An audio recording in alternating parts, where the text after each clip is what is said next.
So here we are. You have done almost 300 Grand Prix. You've won more than 100 of them.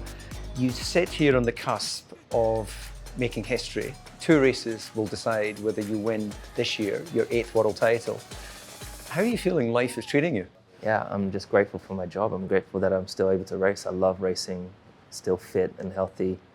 So yeah, I feel very, very grateful for that. You often reference your time in karting, and when you're sitting here again on the cusp of potentially an 8th world title, how often, when you go in the car and close the visor, is it just schoolboy Lewis that's going racing? No, definitely. The other day was just me and my brother were looking at videos of, I was watching a video of racing at Lark Hall up in Scotland. Shout out for Scotland. Yeah, I mean, that's where I learned how to be able to do what I do in my first Silverstone Grand Prix in 2008. Just being able to tune my tools and learn my craft. And it's kind of crazy to think that I'm on like the back end of a career, because I still feel like I have so much to do, so much to give. Lewis Hamilton wins for the 100th time in Formula One.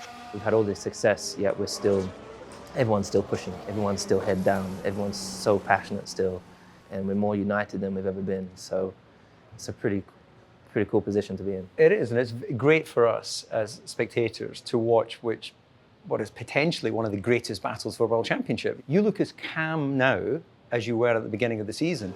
Toto, on the other hand. Lewis, brilliant job. Damage limitation, them all. It's like the intensity of this battle has unleashed the lion in him. I think so, yeah. I mean, the lion has been loose all year, but just remaining consistent, continuously delivering. You don't get it right every weekend, but I think we're in a good place at the moment in terms of our output. Fantastic job, guys. Lewis, great. And now let's go to Saudi Arabia.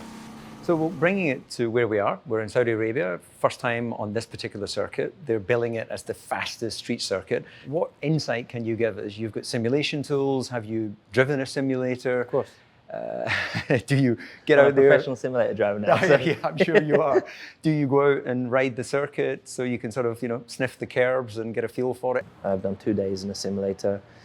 I've tested all the different setups we could possibly run around here. Later on, I'll drive around, ride around on a scooter. I hate walking around tracks. It takes too long. Much quicker in a Formula One car. Yeah, exactly. But this track looks incredibly tough. The speeds that we're going through a lot of these corners, there's on the apexes of a lot of these high-speed corners, there's just painted curbs, and then it's a wall. There's a lot of room for mistakes around here. You've got your other side, which is very much about activism and your beliefs, and you've been very open and I think affecting change, which is fantastic. Is that part of your schedule when you're here for a weekend like this, or is it, there's a world championship to be won? It's a part of my schedule in the build-up. For a long, long time, I was trying to figure out what I'm going to do when it comes to the Middle East. And a really important topic for me is the LGBTQ+ community, and that's why I came up with the helmet. People have asked me, like, why here and not elsewhere? And I'm like, do you know what the rules are here and what the penalty is for that community? It's devastating. So without having to say anything, I'm saying something and sparking that conversation.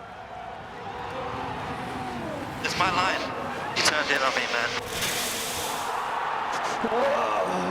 The battle with Max has been very intense. Do you feel almost like an elder statesman looking a little bit at how you were as a young racer coming up? He gets his elbows out. There's definitely a part of me that feels that elder statesman. I'm one of the older drivers here. But then there's the young part of me that's the fighter, and I don't feel that that's ever left. Me at 25 couldn't beat me now. Can you imagine telling 25-year-old you, yeah, you couldn't beat me now? Yeah, he'd be like, F you, no way, because it's ridiculous. You can't tell a youngster anything, right? Yeah. I am still stubborn, but I was even more stubborn back then. I would say I'm a lot more open-minded now. Can you do this? Can you get this 8th world title then? I believe I can. That's what I work towards. Of course, there's unknowns up ahead. I've got a great competitor, but I feel like we've prepared in the best way we can, and we're going to give it everything. I don't doubt that, Lewis. We wish you all the best. Thank you very much. Appreciate it.